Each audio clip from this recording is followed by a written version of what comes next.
What's up everyone, welcome back to Joe Man's Land. What is wrong with this image? I'm using a 35mm full frame lens and you can see every single follicle on my face. I ordered the Vivitar 43mm wide angle lens converter and I wanted to see what could I do on my full frame lens with that converter. Let's switch to that now.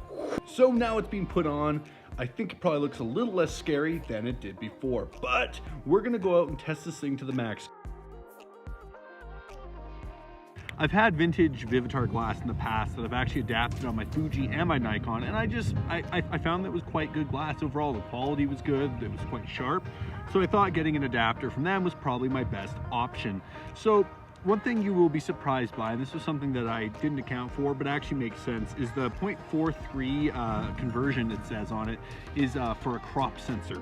After running the numbers a couple times and getting the numbers wrong numerous times in my apartment, I came to the rough conclusion that with this on, it works out to about a 27mm equivalent, somewhere in there. To get that number, I just multiplied the 0.43 by 1.7, then that number I multiplied to the 35mm equivalent, and that got me roughly the range. And one of the cool things about the Vivitar converter is it actually is kind of two lenses in one. So as you can see, there's two.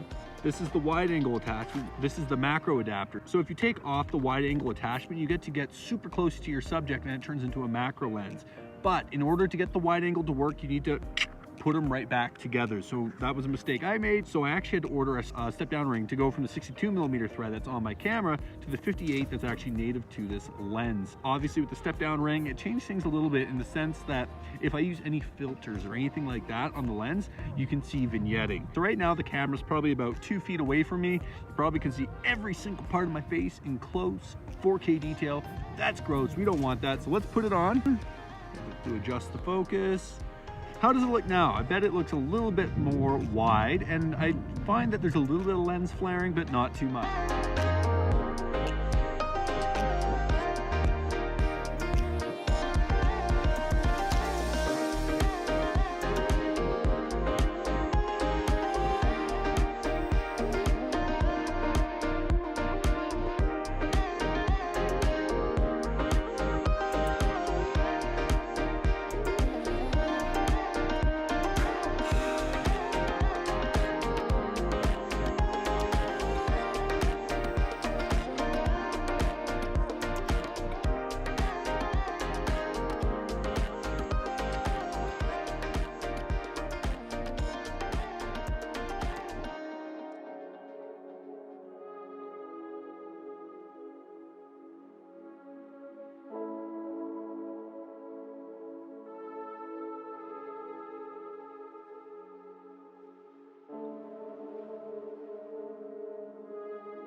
So that's another thing that I'm really excited about as well, is I'm actually going on a work trip out to Halifax. Yes, my last video was in Victoria and the next video you're gonna see is there. I'm going out for a trade show, gonna be gathering some stock footage for my boss. It's gonna be a ton of fun, but one of the things I do find that I don't do a ton anymore is traveling with camera gear.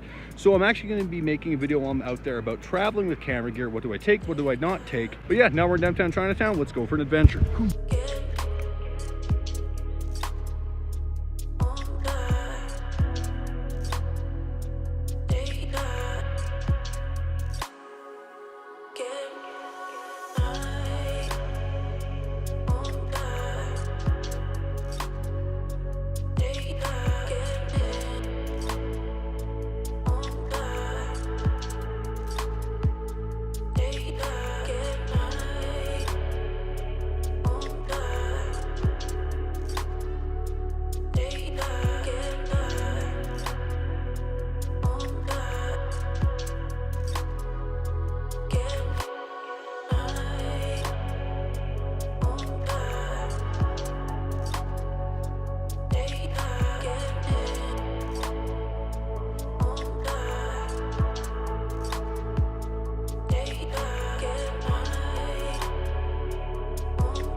Alright, so that pretty much wraps up this review. My final thoughts would be that for video, this thing is pretty great.